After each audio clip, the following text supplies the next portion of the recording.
Well, we've been married for a long time. I might find another woman I like. What's wrong with having an affair or two? Quit nagging me," shouted Anthony, my husband, defensively when I confronted him about his infidelity.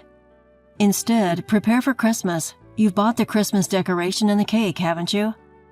"I'm going to my mom's house for Christmas."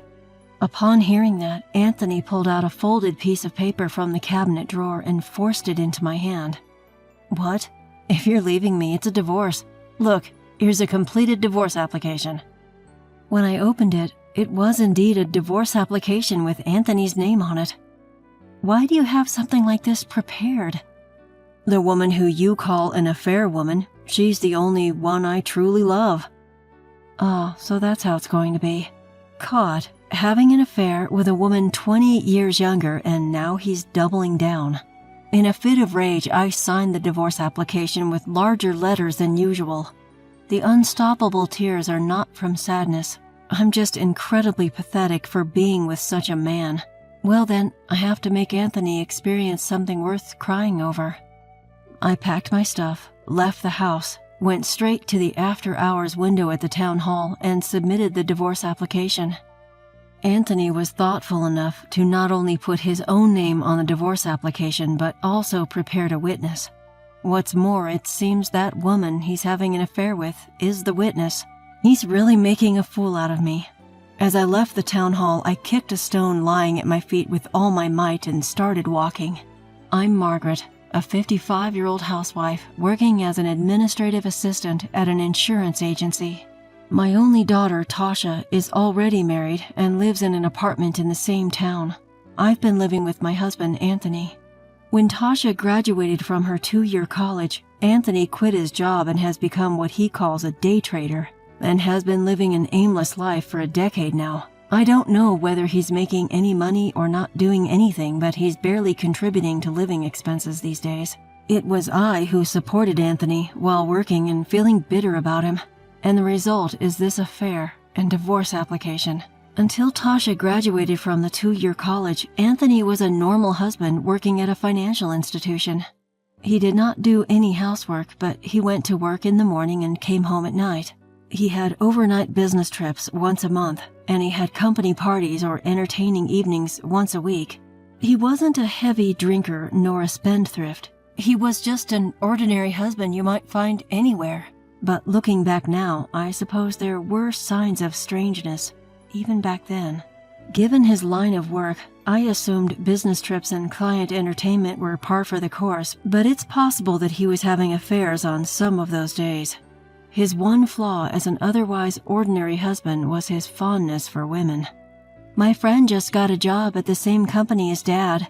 My daughter Tasha once told me before she got married. Dad has a really bad reputation, you know. He's always hitting on the young women at the office, insisting on having female company at every drinking party. Apparently, he just loves being around young women. Really? That's quite embarrassing. And there are rumors of affairs, so you should be careful too, Mom. Until Tasha told me this, I'd never suspected Anthony of it. With a full-time job of my own and all the housework and child-rearing resting on my shoulders, I had no time to pay attention to Anthony's behavior. Even when I was swamped with housework, Anthony remained seated, and he wouldn't even pick up a crying Tasha when she was a little girl. He considered housework and child-rearing to be entirely the wife's duty. He seemed to believe that as long as he worked, meals would automatically be served and the house and clothes would magically be clean. At that time, I was exhausted from the double load of housework and my job, and I didn't have the energy to express my discontent to Anthony. Anthony and I are both only children. My father passed away due to an illness when I was in the 6th grade, and my mother raised me on her own afterward. It's all right, Margaret. We have your father's life insurance, and I work too. You don't have to worry about anything. My mother, who was a medical secretary, always told me with a smile. But I knew that she never bought anything she wanted for herself and used her money to support my going to vocational school. To me, she's the most respectable person and the most wonderful woman in the world. Now she's 75 years old and still living well at home. She has a boyfriend, and they laugh about being a couple with a combined age of 155. They always seem so happy. On the other hand, Anthony's mother was an impossible woman. One day, she ran away with her lover, leaving Anthony and his father, Jim. Fortunately, Anthony was already in college at the time and didn't need parental care, but Jim struggled to balance work with unfamiliar household chores. "Margaret, promise me you won't have an affair," Jim tearfully asked me when I married Anthony. "It's okay to slack off on the housework, and you don't have to always defer to Anthony. But please, I beg you, don't have an affair. There's nothing more painful than that." My father-in-law, Jim, is a man of wealth. He graciously lent us his own house free of charge, choosing to live in a small rented apartment himself. He is a quiet, kind man who never interferes unnecessarily in our lives or imposes his will on us. I appreciate and deeply care for him. I don't want to upset him, but I suppose I have no choice but to talk about our divorce and the reasons for it. After filing for divorce, before heading to my parents' house, I stopped by the apartment where my daughter Tasha lives. I wondered if she'd be home or if I'd be imposing, but I went anyway and found Tasha was home alone. What's with this impromptu divorce?" Hearing my news, Tasha choked on her coffee in surprise. "Were you okay?" "You surprised me, Mom." While waiting for Tasha to calm down, I explained everything in detail. "So, Dad had been preparing for the divorce long before?" "Exactly. It's a terrible story, isn't it?" "It's beyond terrible. He even filled in the witness section. He was too well prepared." Tasha tilted her head as she said this, munching on some cookies I had bought on my way. I don't know who she takes after, but she's always had a knack for seeing through situations. Then Tasha suddenly looked up. "Hasn't Dad always loved women?" "Well, I secretly looked at your father's computer and there were tons of unspeakable pictures and videos saved. And he was often away from home due to business trips and drinking parties, so it wouldn't be surprising if he was having an affair, but he never let his guard down before." I somehow started to get what Tasha was trying to say, but this time he carelessly exposed his affair so that I could notice. "Maybe Dad purposefully made you aware of his affair so that he could be with that woman, but if you were to calmly consider divorce, there would be discussions about alimony and division of property. So he might have instigated me to impulsively file for divorce. That would explain why he had the divorce papers signed by a witness ready. And indeed, I had acted exactly that way. It's unforgivable, indeed, as Tasha says. Even though Anthony is now an uncertain day trader, he had been working at a top-tier financial institution for many years. He must have some savings, and it's not like he would have brought all his severance pay home. If I had calmly initiated divorce mediation or a lawsuit, I could have contested Anthony's assets, I thought. "Mom, we can't stay silent. We have to give Dad a taste of his own medicine. This is too much," Tasha said, grabbing my hand, a strong look in her eyes as I felt tears welling up. I nod, gripping her hand back, and tears that I can't hold back appear. Regrettable. I got frustrated, nothing but frustrated. I left Tasha, who couldn't accompany me due to incoming guests, and headed alone to my childhood home. "Even if you say we should give him a taste of his own medicine, he's still your father, Tasha. Are you really okay with this?" Tasha sighed as if exasperated. "Because he's my father, I didn't like what he did. It's embarrassing being called out by friends because my father is a womanizer. So I'm really okay with it." If Tasha said so, I decided I'd tell my father-in-law everything. When I arrived at my childhood home, I rang the doorbell, making that decision in my mind. "Coming." My mother's cheerful voice followed, and the front door opened. Her youthful face, unbelievably youthful for a 75-year-old, greeted me with a big smile. "Oh, Margaret, welcome. It must be cold outside. I stopped by Tasha's house and warmed up, so I'm okay. Can I come in?" "Of course. Please do."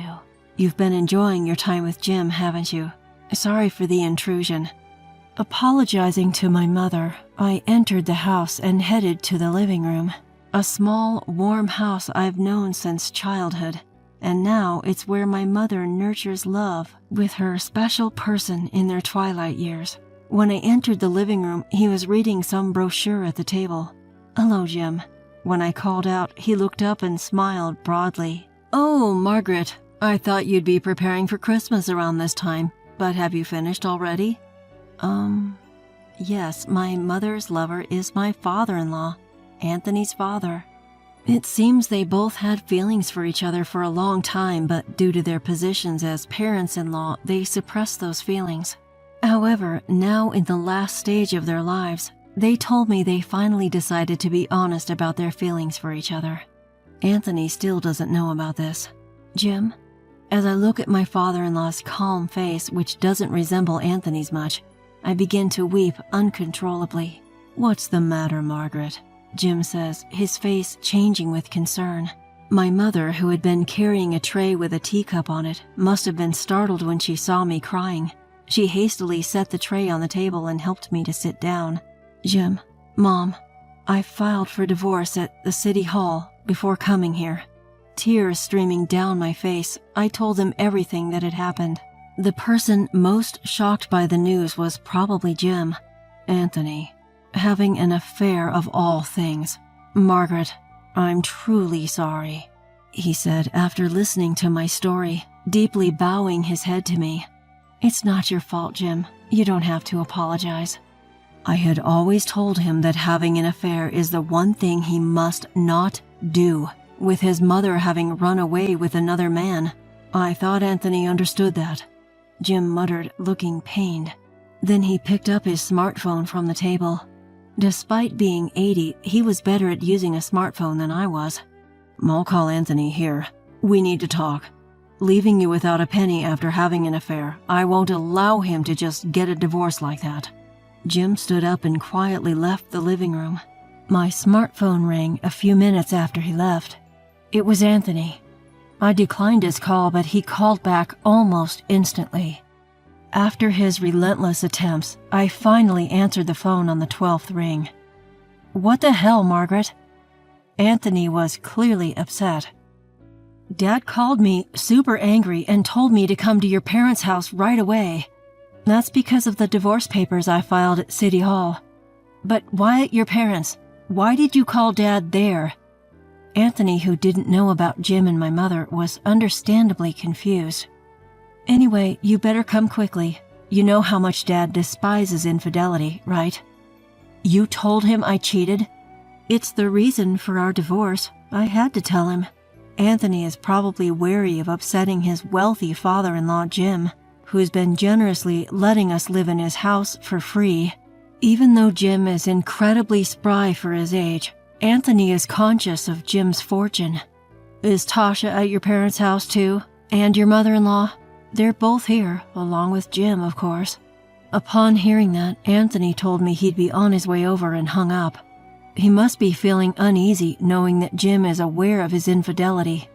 Jim was deeply hurt by his own wife's infidelity, which led her to abandon him. For that reason, he wouldn't forgive Anthony's affair. While waiting for Anthony in the living room, I noticed Jim was looking at something, a brochure for a nursing home. "Jim and Mom, are you considering a nursing home?" After skimming the brochure, I asked my mother, who was sitting at the table. "Well, yes. Jim and I can currently take care of ourselves, but we don't know how long we'll be able to do so. We're both getting old after all." Mom, who affectionately calls Jim by his name, doesn't look anything like a typical grandmother.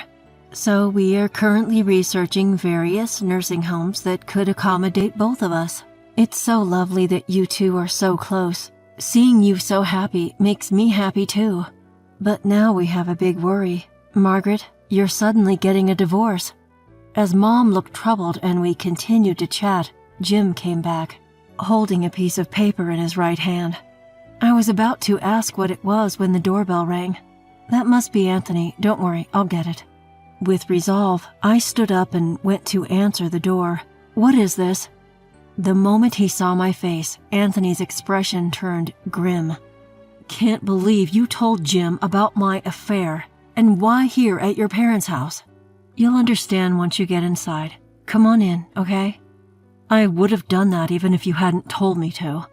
As Anthony took off his shoes and rushed into the living room, he stopped in his tracks the moment he saw Jim and Mom sitting side by side. Their image together, reminiscent of a long married couple, must have given him a clue about the situation. Dad? Mother-in-law, wait, are you two... Sit down there. You're dating her? No way. I said sit down there. Jim's voice echoed in the living room like thunder. At his intensity, I found myself straightening up without thinking.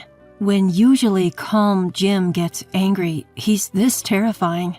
Anthony, the one being yelled at, had lost the confidence he had when he thrust the divorce papers at me and sat down in front of Jim with a frightened look on his face. I heard from Margaret. When she confronted you about your affair, you lashed back and handed her divorce papers? Well, about that. On top of that, the divorce papers were filled out and one of the witnesses was the woman you were cheating with.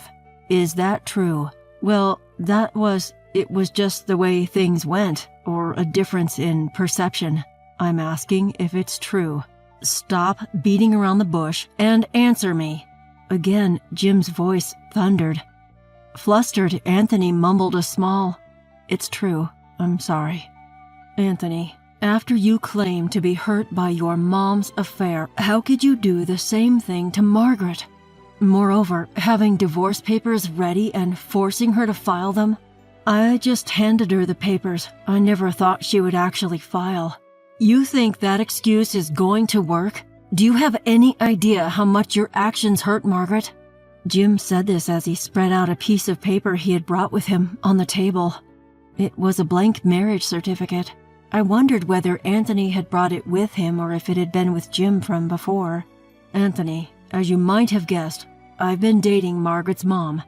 You've severely insulted and deeply hurt my special lady's daughter. I had no idea. I never dreamed that you and my mother-in-law would be dating. That doesn't change the fact that you cheated.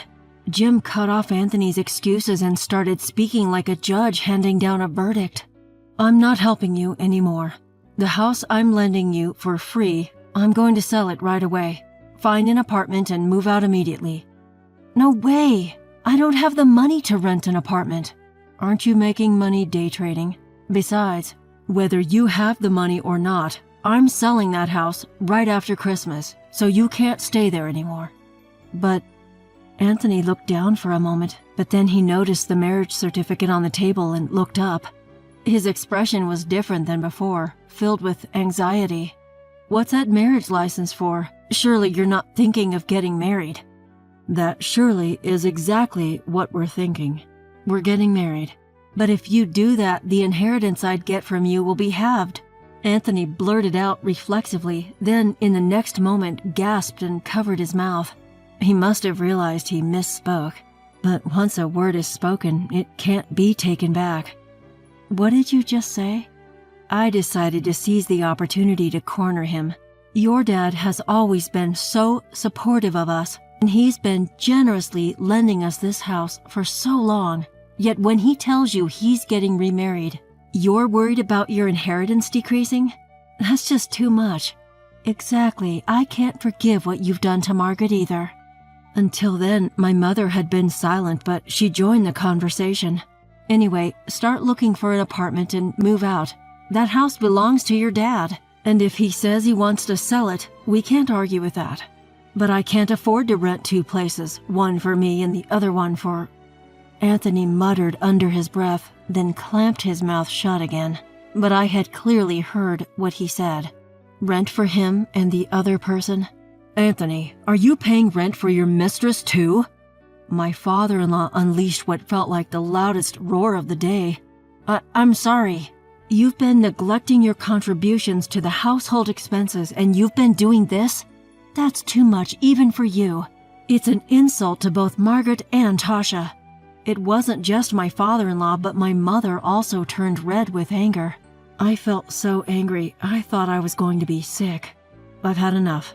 Anthony, as soon as the real estate market opens after Christmas, rent an apartment and leave that house. But I won't leave you the inheritance. I'll spend my fortune freely. In the end, we'll move into a luxurious assisted living facility, and there will be hardly anything left for you." As he delivered his words like a blow, my father-in-law stood up and pointed towards the door. "The discussion is over. Get out." "But wait, I don't have that much money." "Quiet. I told you to get out." Whether he gave up due to that intensity or not, Anthony stood up powerlessly, leaving the house. It seemed he was relying on Jim's fortune, living freely and showering women with gifts. I felt no pity watching his staggering figure leaving. So Christmas arrived, and just as Jim had declared, the house was put up for sale, and a buyer was found in no time. The place Anthony moved to after losing his residence was a run-down, cheap apartment.